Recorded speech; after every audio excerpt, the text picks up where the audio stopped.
I'm a big fan of, I know my friend Chandu, he's on the call. So I'm a big fan of Swami Sarvapriyananda. So he's in Rama Krishna Mission in New York. So he is a very good speaker, very lucid terms, very learned person, obviously. So my talk is inspired. In fact, it is a shameless copy of what his talk is about.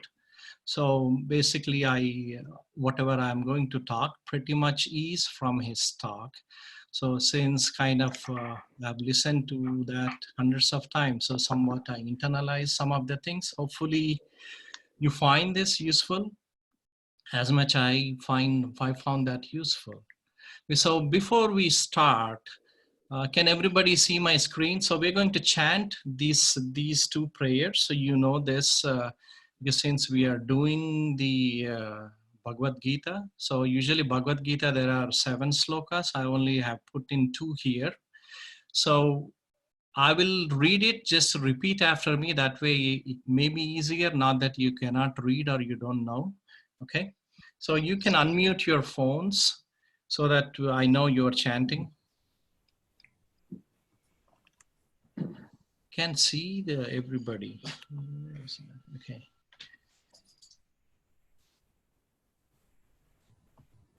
Who is Venki? Is that Venkatam? Okay. So okay. All right then. So please repeat after me. Pradaya pratiboditam.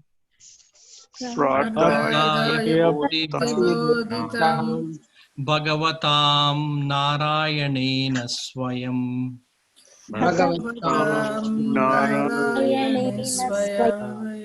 Vyasena gratitam Purana Munina.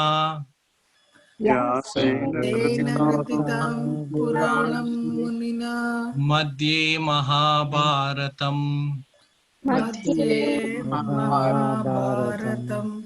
Advaitamruta Varshinim. Bhagavatim Ashtadasadhyayini.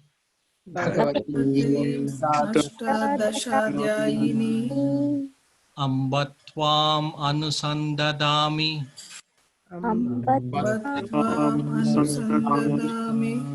Bhagavad Gita Bhavadveshinim.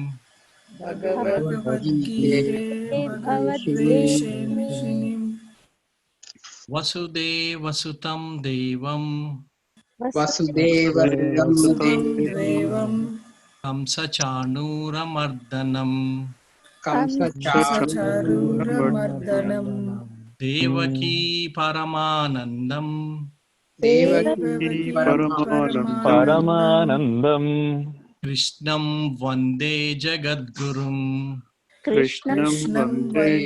Vande Jagadgurum. Can you please mute your phones? So there is one more sloka somewhere. It comes almost at the end. So that's when I will ask you to unmute the phone. But until then, please everybody mute your phones.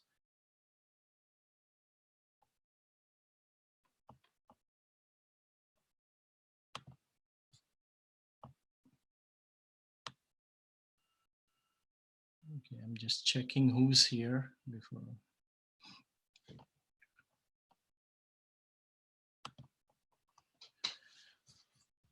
Sri Ramakrishna said the goal of human life is God realization.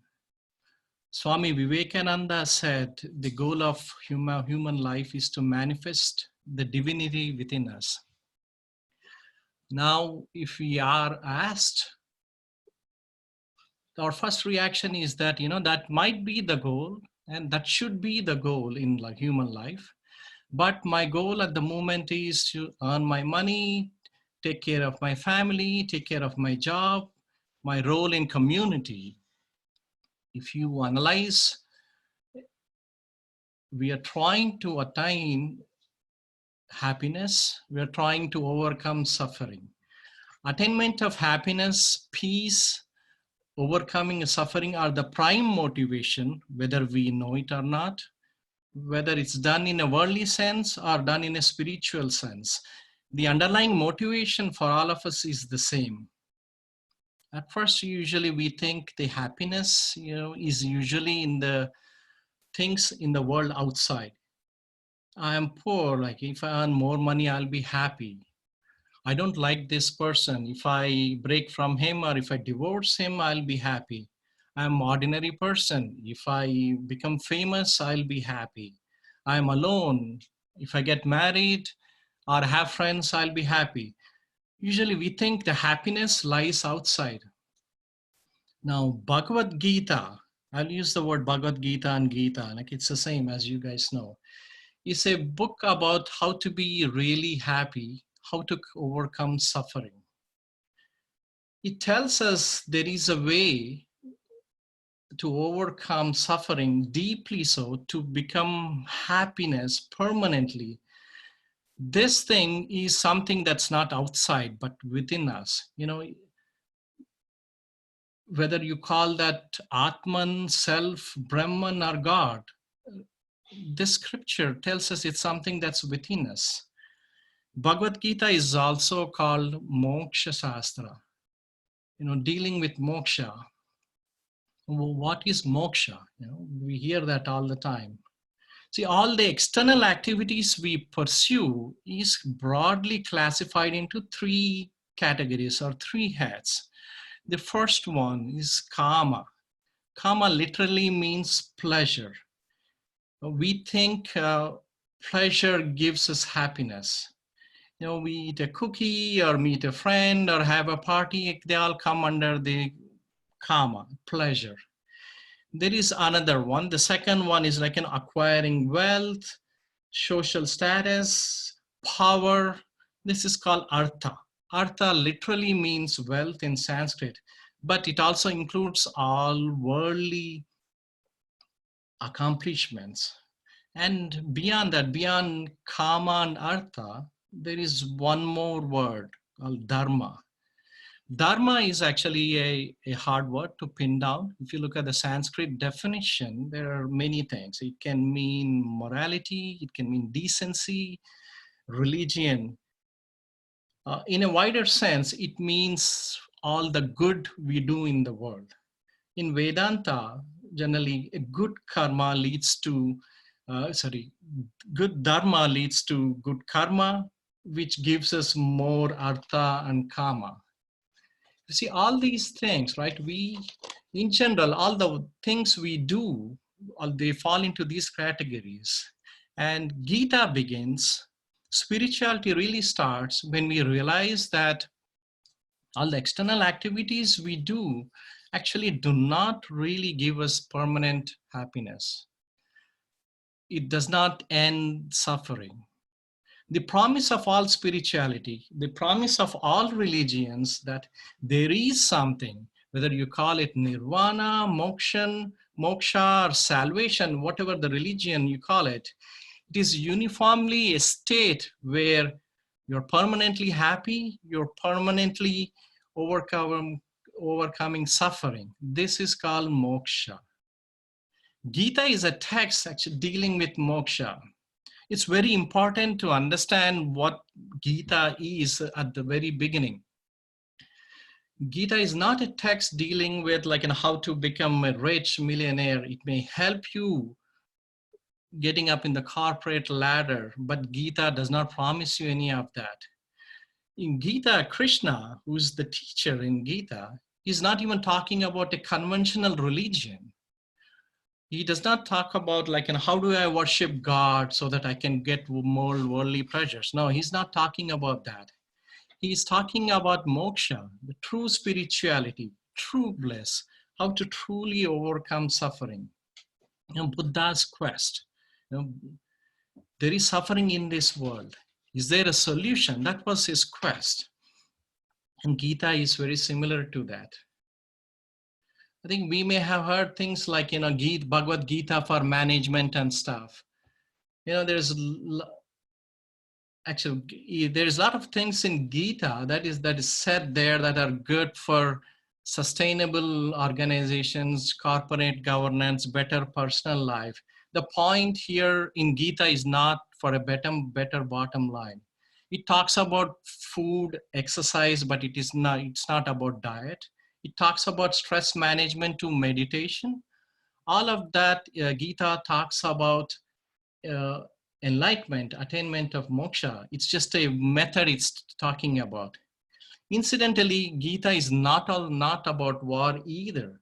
It's easy to mistake, mostly in the West, that Gita is, oh, Lord Krishna is encouraging Arjuna to fight and kill, but that's not what Gita is about. Though the story, as you guys all know, is set in this great Mahabharata war where Krishna teaches Arjuna. Is Krishna encouraging Arjuna to fight war? Actually, not at all. That is not what he's trying to do.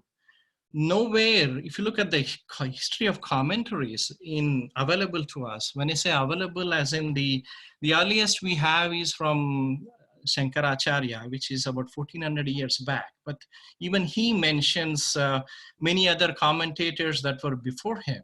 If you look at any of the Indian commentators, no, they do not, nowhere pays any attention to the war. The war is kind of, taken as a symbolic, it's a battle in life, how to lead life in this world. That's what Gita is about. Master Mahashaya, who authored Gospel of Sri Rama Krishna. So he was interviewing Sri Rama Krishna. So while to write the book, he interviewed on his second day, Master M, he goes by name Master M. Master M asks Sri Ramakrishna, he asks him two questions. How do we live in this world? The first question is, how do I keep my mind on God? That's number one. Number two is, how do we live in this world? These are the essential questions of spirituality. His questions were, how do we keep my mind on God? And the second question is, after I know the answer to the first one, how do I go about living in the world? That's what he was trying to get at. And these are the essential answers that Gita is trying to answer. It's definitely not about war. Gandhiji, one of his main source of non-violence was Gita. Actually, if you see the Bhagavad Gita, right, it is not even about the story even itself. We all know our Mahabharata, and Gita is part of Mahabharata. Just briefly, I'll touch base with it. Pandavas and Kauravas are the cousins. They are the Kauravas cheat Pandavas. They send them to forest, and and the bad guys, they don't want to give the kingdom. And even though they wanted very little after they come back from the forest, finally the whole epic, Mahabharata, is the greatest epic ever told. It's 100,000 lines, 1 lakh lines, out of which Gita is just such a small portion of it. So at the end of this epic, it just there's a great war called Mahabharata, and it just ends terribly for everybody. That's the part of that. Gita forms part of this epic, is not really concerned about the story. So we can go on and on for years or thousands of years that who is right, who was wrong, the Pandavas were right or wrong, or Kauravas was right or wrong. It's just a background story. It is not, the Gita actually really does not concern about who's right or wrong. The question would be, why is Gita?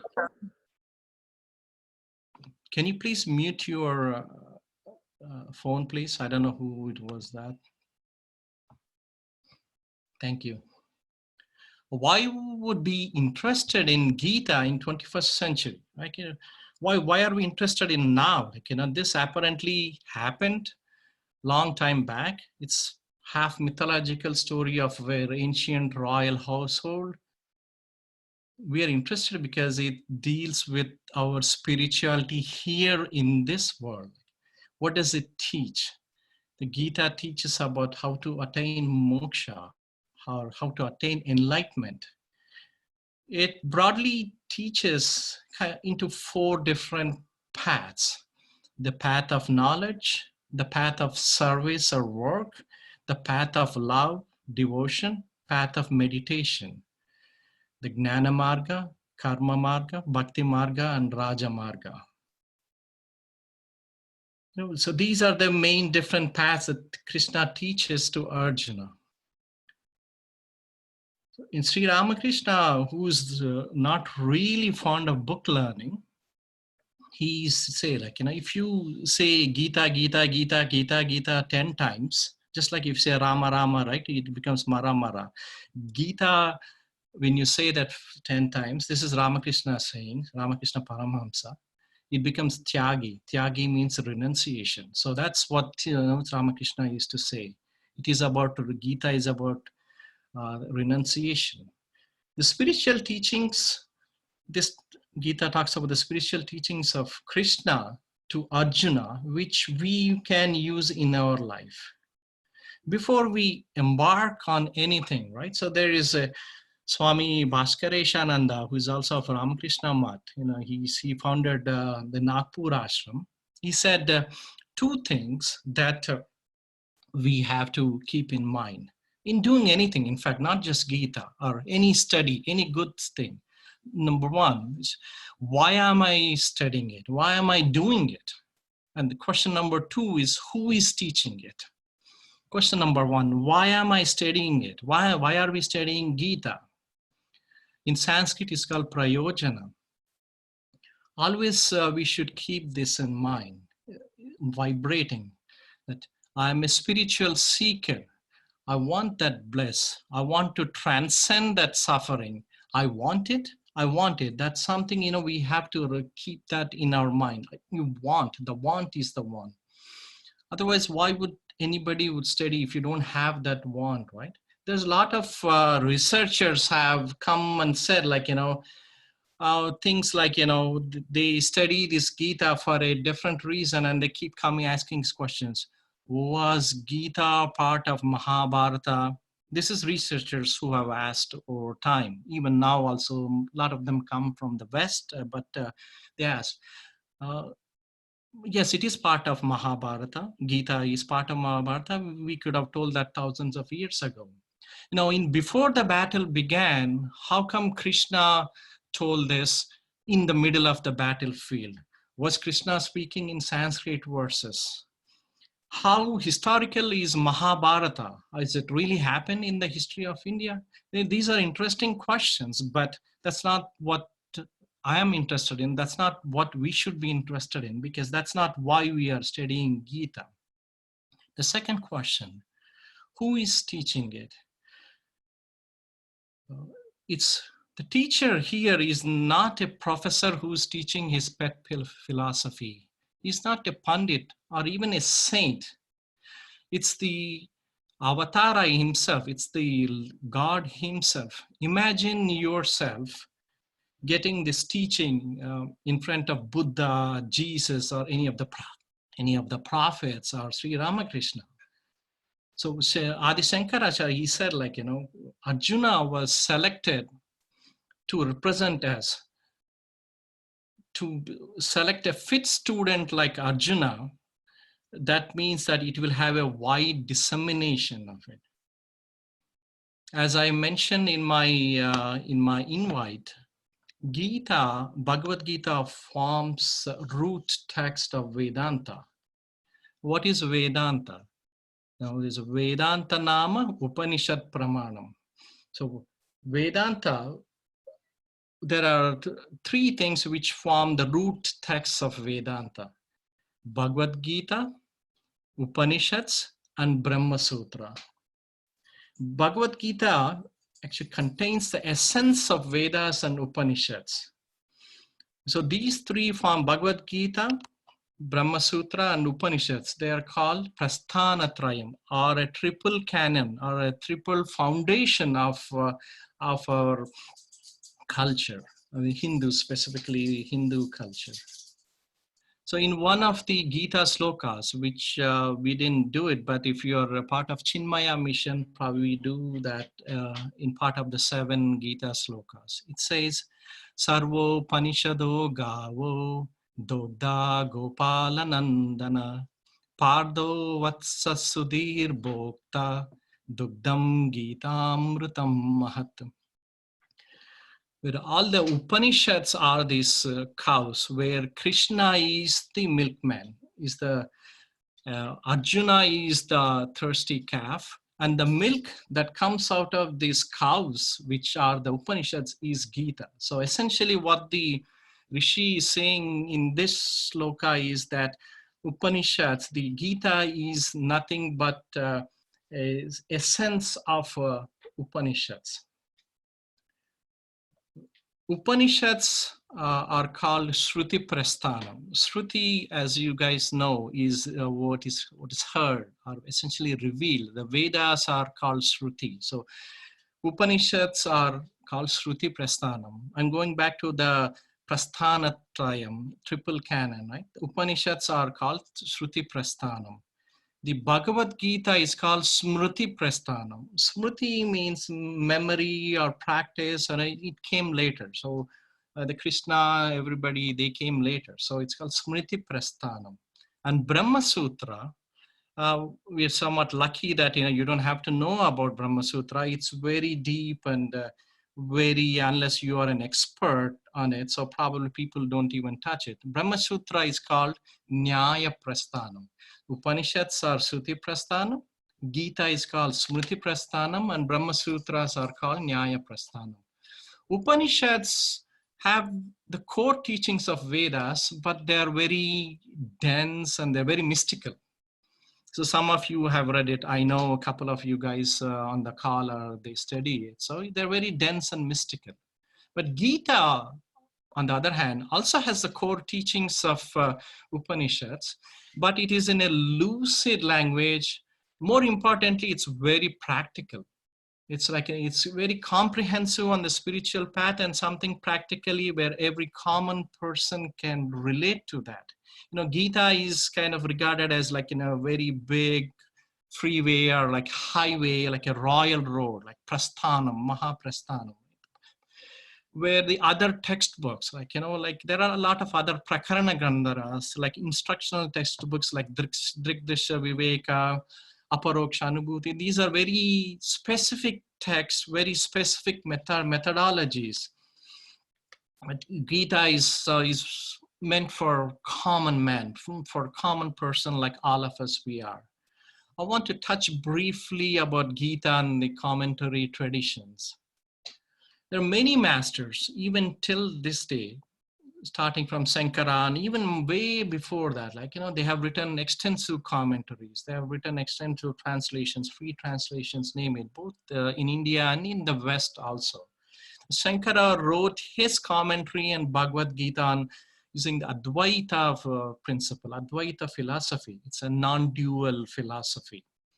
A couple of 100 years later, Sri Ramanujacharya has come and he wrote his commentary on Visishta Advaita, qualified monism philosophy. A couple of 100 years later, Madhvacharya came and he wrote the commentary on Gita using the Dvaita Vedanta or duality principle.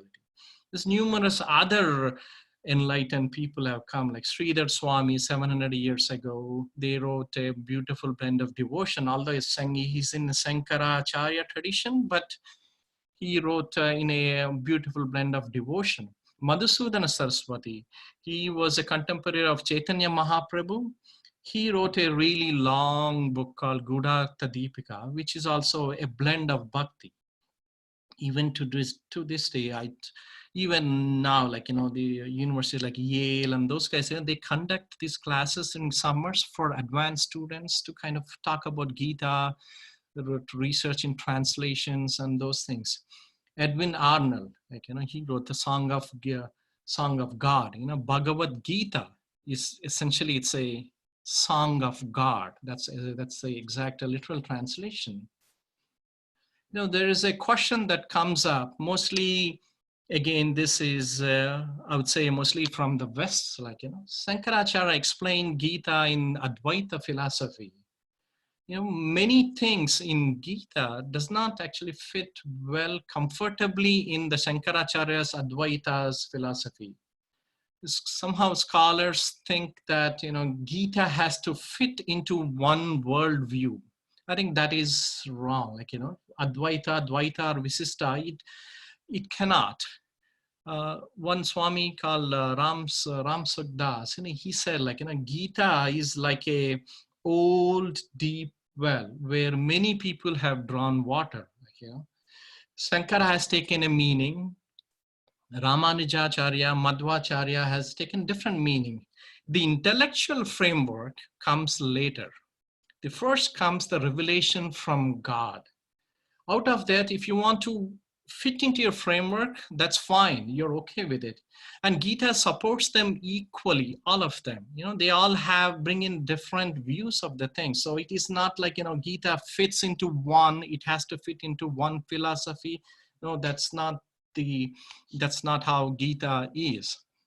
So there are many people have done it. Like I mentioned about people who have used like a Gita for management and stuff, Gita for this. Like, people have drawn different interpretations, and Gita supports all of them equally. But I think the key thing I'm trying to bring, is like, there is a one prime motivation why Krishna gave the teaching to Arjuna. On the background story, as you guys know, right, like, a war was about to begin. Now we are talking about Gita, right? Now the Krishna is a charioteer to Arjuna. Arjuna is the Pandavas, the good guys. I don't know if any kids are there on the call, so I'm trying to keep it a bit low. Yeah. So Krishna is a charioteer to Arjuna. And actually, how he became a charioteer to Arjuna is like, Krishna was is related to both the Kauravas and the bad guys, and Pandavas, the good guys.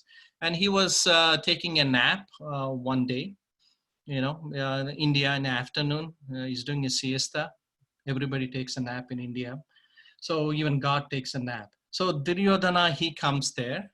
He comes and he's a hot-headed guy. So there were two chairs. One was at the head of Krishna, another one was the feet of Krishna. So he seats at the head of Krishna. Then Arjuna comes, and with all devotion, he sits at his feet.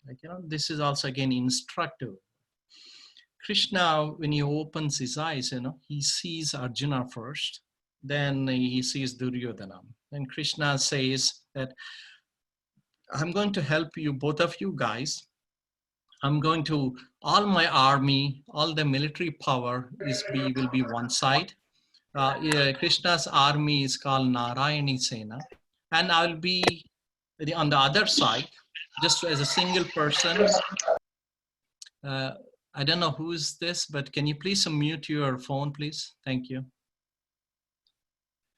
I'll be on the other side. I won't fight. I won't pick up a weapon. So since I saw you first, Arjuna, you get to pick first.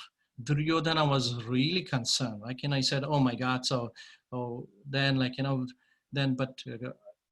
Arjuna picked Krishna, I want you. Duryodhana was ecstatic, what a fool he is. Instead of picking the mighty military power, he picked a guy who does not even want to fight. He does not pick a weapon. So he thinks what a loser Arjuna is.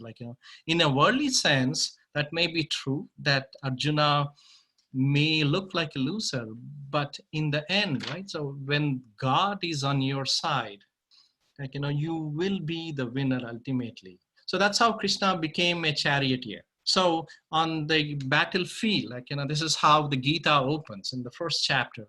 Arjuna says with bravado, he says, Krishna, show me who wants to fight with me. Can you show me back take me to, and I want to see everybody who came to fight with me. He says with a lot of bravado. Now back in the capital, Dhritarashtra, he is the blind king of Kauravas, the evil guys, and he's blind. He's blind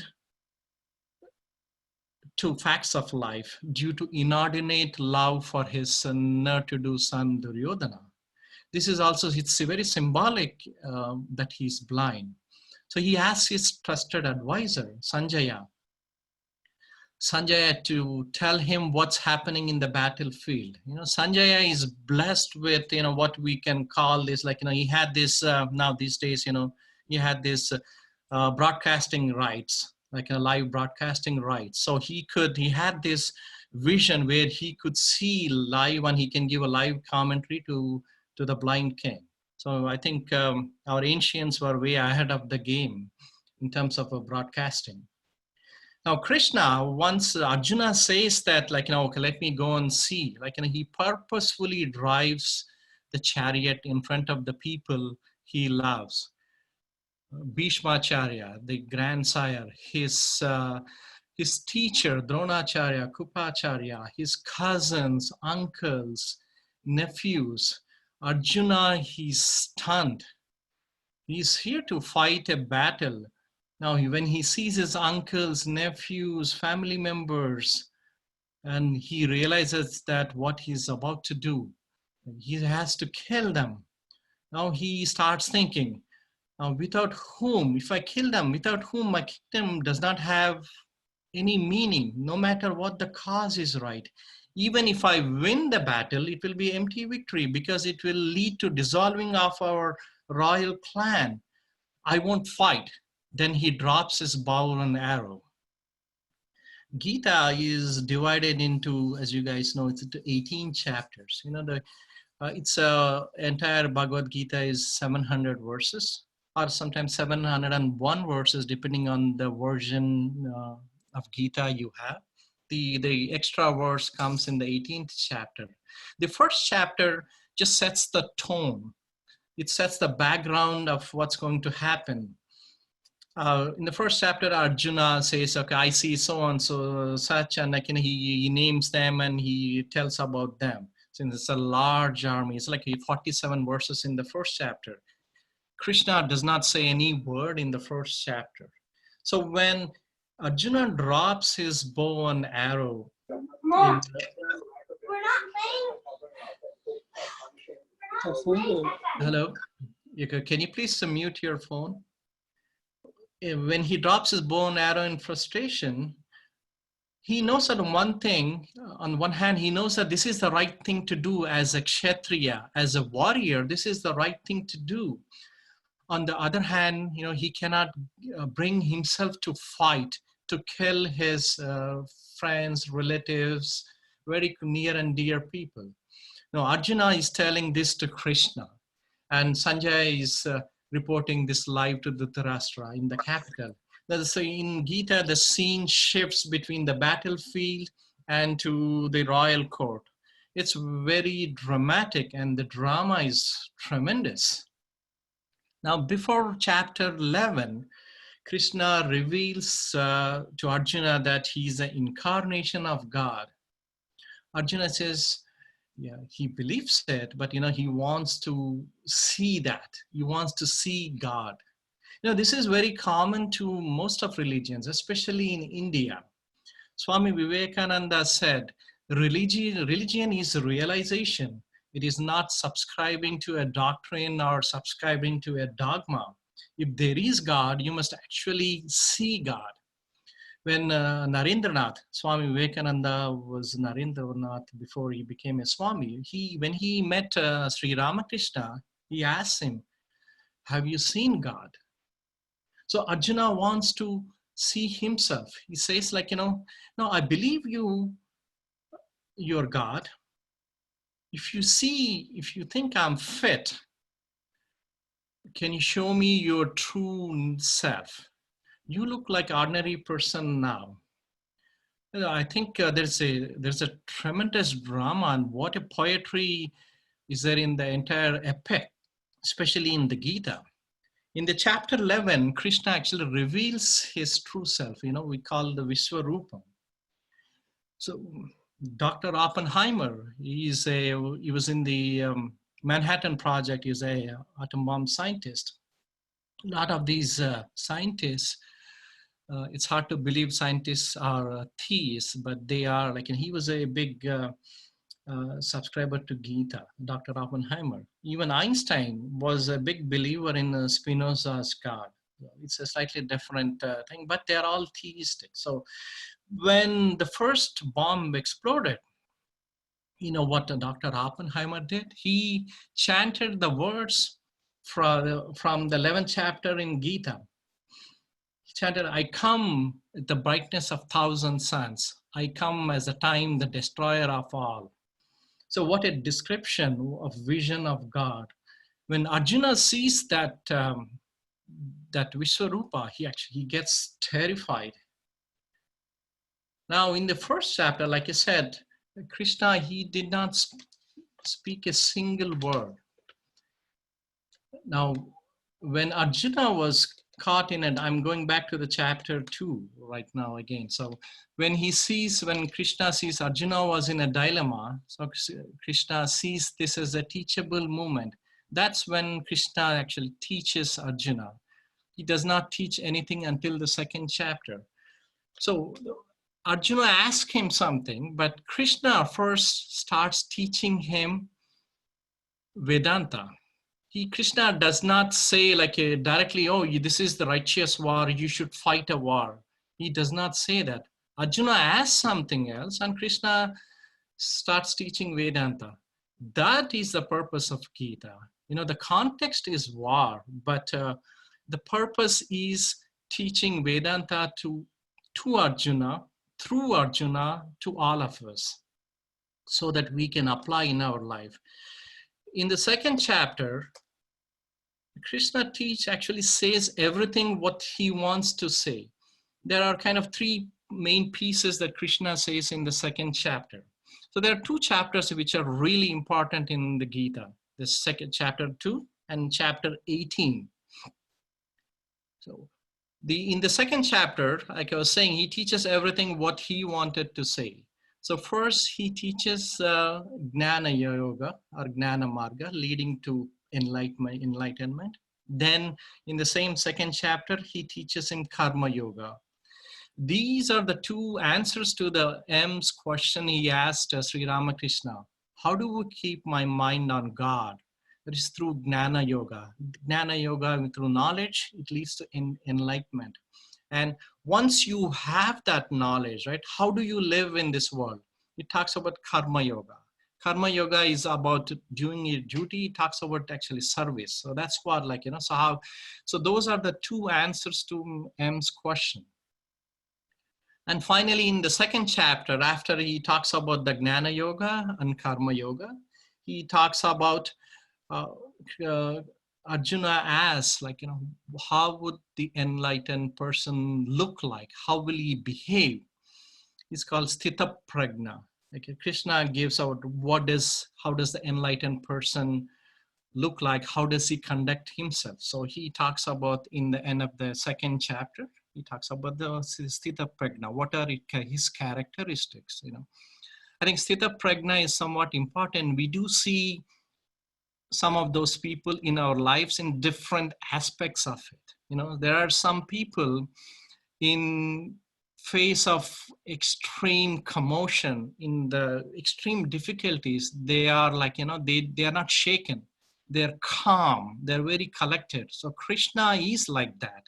Krishna is like in the face of the terrible war. He's like, you know, he's not concerned, he's not worried, he's not afraid, he's not nervous. So that's how does he conduct himself? How does he, how does the Sthita Prajna conduct himself?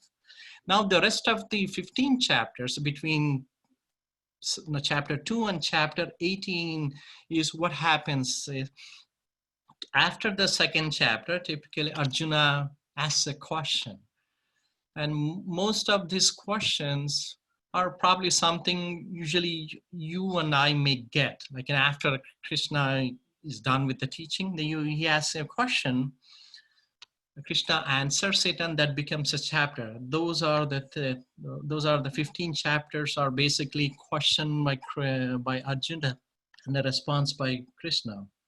So that's why if you look at the most of the commentaries, like Shankaracharya's commentary on Bhagavad Gita, he He does not give any commentary on the first chapter. He even skips the first 9 verses in the second chapter. He starts with the 10th verse in the second chapter, because that's when Krishna starts teaching. Okay, so since this is, Gita, introduction to Gita, I request you to unmute your phones. So I think it's customary for us to say the first words of Gita. So please unmute your phones and repeat after me. Dhritarashtra Uvacha Dhritarashtra Uvacha Dharmakshetre Kurukshetre Dharmakshetre Kurukshetre Samavetaayuyutsavaha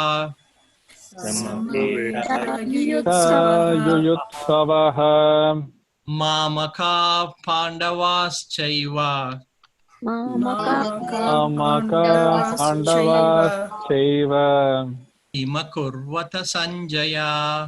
Kurvata Sanjaya. Thank you. Please mute your phones. So the first verse, it's kind of self-explanatory. Dhritarashtra is asking Sanjaya, oh dear friend Sanjaya, in the field of Dharma, in the field of Dharma, that's a beautiful phrase, right? So Kurukshetra, the battle is happened at a place called Kurukshetra, as you guys know. You guys probably, some of you have even visited Kurukshetra near Delhi. So the battle, it symbolizes life. In the field of Dharma, actually, it's again a symbolism. You can see we find many symbolisms in Gita. It symbolizes our battle in life.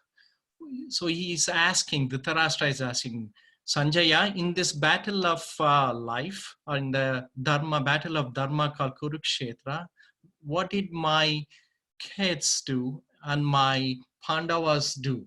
So that is the first verse. As you guys probably may have noticed, all the 18 chapters in Gita, they have a yoga. The first chapter is called Arjuna Vishada Yoga. The second one is called Sankhya Yoga. Everything ends with a yoga. The yoga is like, probably Westerners get confused most. It is not the yoga they are used to, meaning the physical exercises. The first chapter, Arjuna Vishada Yoga, it's not a sorrow yoga or a depression yoga. So what is that, right? So actually yoga here means spiritual path. So all the chapters are named as yoga. So until Arjuna asks, Krishna does not start teaching him. What we normally do is, as human beings, is first, when we are suffering, when we have troubles, we think we know the solution, we know how to fix it. So until Arjuna surrendered, and so a lot of times when somebody is, even without asking, we are free to give our advice, and that's why nobody listens to anybody anymore these days. Until Arjuna surrenders and seeks his counsel and asks for help, Krishna actually does not teach about Advaita or any Vedanta. He does not teach until he asks, help me. In the chapter 2, one of the verse, I think it's verse 3, Vivekananda thought this was one of the most important words in the whole of Gita. What is that? Unless you make up your mind to make yourself better, unless you do it, unless you take the first step, no Krishna, no Jesus, no Buddha, no one can help. No Gita, no Bible, no Tony Robbins, anybody can help unless you take the first step. Swami Vivekananda, he said it powerfully. Old religion says who does not believe in God is atheist. New religion says who does not believe himself is atheist. Arjuna lost all his faith in himself and he gave up. There's a question that comes. It's a probably obvious question, but people who don't know Mahabharata, they ask him, why did Krishna teach all this stuff to the good guy Arjuna, why did he teach teach this Gita to the bad guy? If he taught this to why did he teach to the good guy? If he taught to the bad guy, Duryodhana, probably he would have saved 700 verses. We would have prevented the war. Actually, people who know Mahabharata, Krishna actually tried as an emissary in Virata Parva. He told Duryodhana, what you are doing is adharma. Give Pandavas what they wanted. They don't want much. They just want very little. And just make peace. Don't go for the war. Duryodhana gave a response. His response actually touches our heart very deeply. Duryodhana said, Krishna, stop teaching. I know what is dharma. I know what is adharma. I know what I am doing is adharma. Look at the introspection of the man. Right? He says that he knows what he's doing is adharma. Then what is the problem? He says, I know what I am doing is adharma. I know what is dharma, what is right, but I don't feel like doing it. I know what is adharma. What I am doing is adharma. I know it is wrong, but I can't stop myself doing it. If you see, think about that, right? If you see something, every addict knows that, he cannot stop himself from doing it, even though he knows it's wrong. So I'll just recite a Sanskrit verse that Duryodhana says, Janami dharmam nachame pravritti, janami adharmam nachame nivrutti, kenapi devena hridastitena yada niyiktosmi tada karomi. He says that, I have this power within me which impels me to go down this path. Arjuna also had the same issue, but there is with one crucial difference. So he asked Krishna, Atakena prayiktona papam charati purushaha. Atakena prayiktoyam papam charati purushaha. Why do people keep doing mistakes repeatedly, again and again? Anichanapi. How can we change? That is the difference. Duryodhana knows it's wrong. He doesn't want to change. He's not interested in changing. Arjuna acknowledges the same problem because he knows it's difficult to change, because he's now stuck, but he does not know what to do. And that is the key difference. Krishna says, get up, take action. Even if you make the slightest change in your thinking, take the first step, right? You are in the good guy's camp. You are in the Arjuna's camp. Then Vedanta, yoga, bhakti will come. There are a lot of wonderful tools. Bhagavad Gita talks about spiritualizing. Bhagavad Gita does not say, in fact, if you look at even any Vedanta or anything, they don't preach that you have to give up everything in this world and then go practice and do a penance. No, that's not what they say. Gita says, you have to spiritualize everything you do in a daily life. It does not mean, you don't have to renounce everything. Living in this world, you can do it. All you have to do is spiritualize everything you do that.